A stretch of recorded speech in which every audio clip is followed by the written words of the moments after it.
possible, but this new guy that came in the last time, you know, the Maverick, the one that was like, I'm going to do something different, he was able to get so many things done, good, bad, or ugly. He was still able to accomplish that. So are you saying that the longer you are a politician, the less you can get done? That was a Biden supporter, folks. Welcome back. It was one of the disappointed Democratic voters we met on a trip to Georgia this week. Perfect grist for our panel. Simone Sanders, former chief spokeswoman for Vice President Kamala Harris, and soon to be a host on MSNBC. Welcome.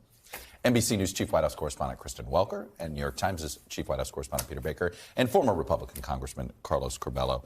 Well, Simone, you get the first question. You got to defend what's going on there. I want to put up our breakdown of the president's job approval rating because it really shows you the parts of the coalition. Everybody in the coalition's not happy.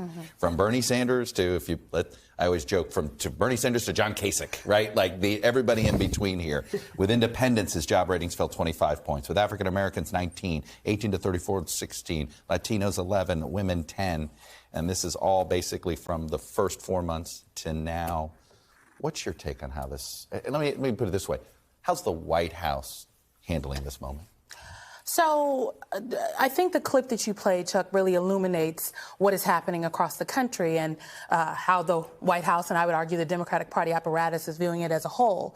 There's a disconnect, to state the obvious, between what voters and the American people think their elected leaders have done and what the elected leaders have actually done. And I'm sure that's very frustrating and scary for the White House and the Democratic Party apparatus, because the first year of the Biden-Harris administration was actually designed to demonstrate that government can work for the American people. You know, President Biden talks about it all the time. Vice President Harris has talked about it.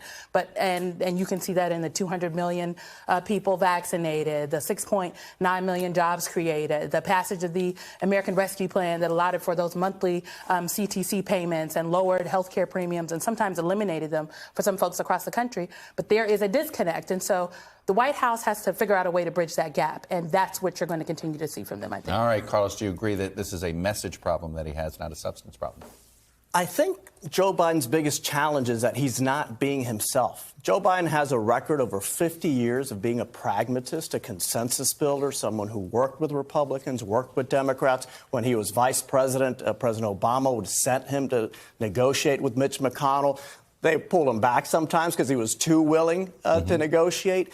And all of a sudden, he became the face of the most progressive, ambitious policy that the Democratic Party has tried to advance in a generation. The same Joe Biden who ran in the primaries as the mainstream or moderate candidate, the same Joe Biden who told independents, and we see that big drop, that he was going to help heal this country, that he was going to be the president of Republicans, Democrats, and independents.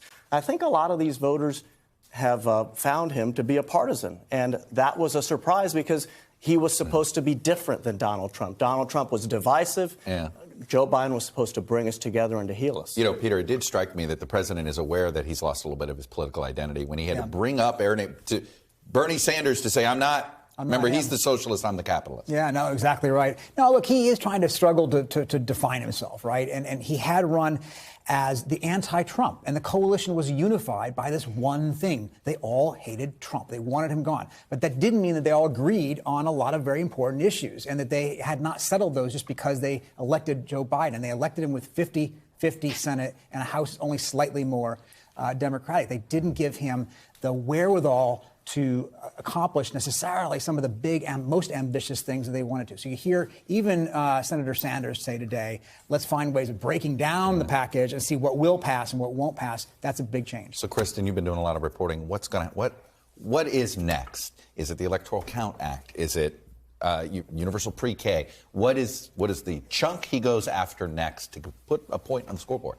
Well, they are going to work on the Electoral Count Act, which would, of course, fortify the way in which the electoral votes are counted. But I do think there's going to be a key focus on a scaled-back version of the Build Back Better package, what you were talking about with Congresswoman Slotkin, and I think they are going to go after things where they think they can find bipartisan support, like lowering the costs of child care, like expanding health care.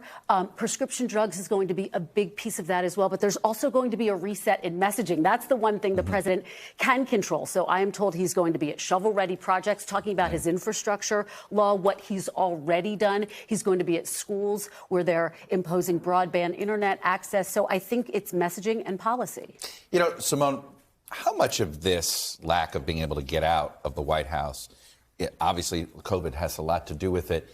You know, I look back, you guys got to go through a campaign where you didn't really have to go around the country. How much of has that hurt, do you think, in ways that you just can't really calculate? I think a lot. And to be clear, and during the campaign, then candidate Biden wanted to go out across the country. He relishes being with people, making his case directly to them, being at the barbershops, the beauty shops, in the diners with folks, hosting a town hall and taking their questions. And he has been unable to largely do that due to COVID. And I do think that the implications of COVID have not really been explored by tables like these in a very fulsome way, because the reality is, it's not if the president or vice president get COVID, they're down for 10 days. Like, let's just fact. Yeah. That is a fact. We just have to go with the facts. And so a lot of the things that are happening under the umbrella of, okay, what can we do to make sure it's still safe? I want to bring up a quick troubling number that we had in our poll. 76%, 3 in 4 of everybody we surveyed, said that our democracy is under threat. But look at the differences of why among Republicans. And by the way, it's basically even among Republicans and Democrats agreeing with this statement now. Republicans say it's because of Democrats and liberals, and it's the socialism, and they're going too far to the left.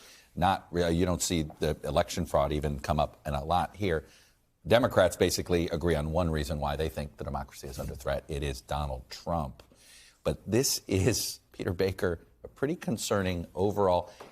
The rationales may not matter if everybody agrees that our democracy is crumbling. We're at a moment in our society I don't think a lot of us ever expected to be, right? Where we're questioning the very foundations of things that we took for granted for decades, for generations. I don't think we ever sort of thought, growing up, I didn't anyway, that this would ever be at risk. We always assumed that the system would be, tested, that there would be crises and challenges, but not that the fundamental nature of who America is would be in question. And I think a lot of people are questioning that today, and from different ideological points of view and from different angles. But it's a different moment, I think, than we've seen. It's a bit scary, especially because it isn't for the same reasons. Right. And that's what makes it even harder. And no consensus what to do about it. No consensus on what to do.